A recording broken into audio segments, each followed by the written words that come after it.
आप जानते हैं ना कि मई के महीने में एकादशी आने वाली है, जो कि इतनी शक्तिशाली है कि इसका व्रत रखने से व्यक्ति को गंगा स्नान और कुंभ मेले के बराबर पुण्य मिलता है। जी हाँ, हम बात कर रहे हैं अपरा एकादशी की। स्वागत है आपका हरिवंदन चैनल में।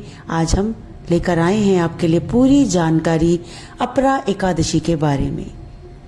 हिंदू धर्म में एकादशी का विशेष महत्व बताया गया है, लेकिन ज्येष्ठ महीने की कृष्ण पक्ष में आने वाली अपरा एकादशी को सबसे अधिक पुण्य देने वाली एकादशी माना गया है।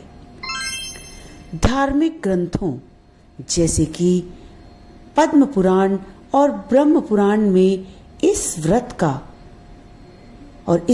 की महिमा का विस्तार से वर्णन मिलता है। कहा जाता है कि जो भी इस दिन सच्चे मन से भगवान श्री हरि की पूजा करता है, उसके जीवन में कीर्ति, धन, सुख और मोक्ष की प्राप्ति होती है। इस एकादशी को अपरा एकादशी इसलिए कहा जाता है क्योंकि यह असीम पुण्य देने वाली होती है और मान्यता है कि इस व्रत से पापों का नाश होता है, जीवन की बाधाएं समाप्त होती हैं और जन्म मृत्यु के चक्र से मुक्ति मिलती है। इस दिन भगवान विष्णु के वामन अवतार यानी त्रिविक्रम स्वरूप की पूजा की जाती है। तो आइए जान लें कि एकादशी किस तारीख पे है। तो एकादशी की तिथि शुरू होगी 12 मई दोपहर 2:52 से और समाप्त होगी 13 मई दोपहर 1:29 पर। व्रत रखने के लिए जो तिथि रहेगी वो है 13 मई। उदया तिथि के अनुसार यही तिथि पड़ेगी और पारण का समय रहेगा 14 मई सुबह 5:30 बजे से 8:14 तक और द्वादशी की समाप्ति होगी सुबह 11:20 14 मई को।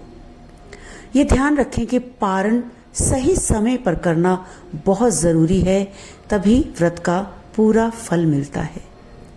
आइए जानें कि यह व्रत किस तरीके से करना है। सुबह जल्दी उठें और घर की सफाई कर लें। स्नान करके स्वच्छ वस्त्र पहने व्रत का संकल्प लें। फिर घर के मंदिर में भगवान विष्णु की मूर्ति स्थापित करें और उन्हें गंगा जल से शुद्ध करें। इसके बाद भगवान को पंचामृत से स्नान कराएं। दूध, दही, घी, शक्कर और शहद से पीले फूल, फल और मिठाई का भोग लगाएं। और सबसे बड़ी बात, भगवान विष्णु की पूजा में तुलसी दल अनिवार्य है, इसके बिना भोग स्वीकार नहीं होता। पूजा के दौरान ओम नमो भगवते वासुदेवाय इस मंत्र का जाप जरूर करें। यह मंत्र भगवान विष्णु का अत्यंत प्रिय मंत्र है। एकादशी की कथा सुने। शाम को तुलसी के पास घी का दीपक जलाएं। तुलसी की परिक्रमा करें।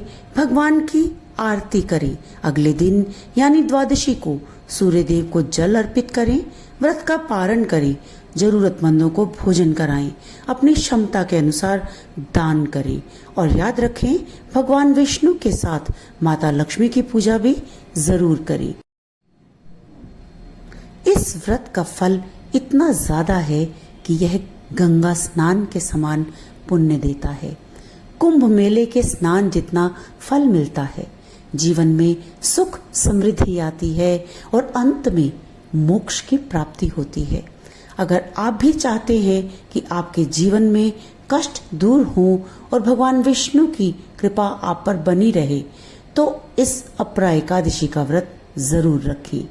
ऐसी ही पौराणिक कथाएं और धार्मिक जानकारी पाने के लिए हमारे चैनल को अभी सब्सक्राइब कर लें, क्योंकि बहुत जल्द हम अपरा एकादशी की कथा भी लेकर आ रहे हैं। और इस वीडियो को लाइक करना और शेयर करना बिल्कुल भी ना भूलें। और अंत में कमेंट जरूर करें, ओम नमो भगवते वासुदेवाय। जय श्री हरि।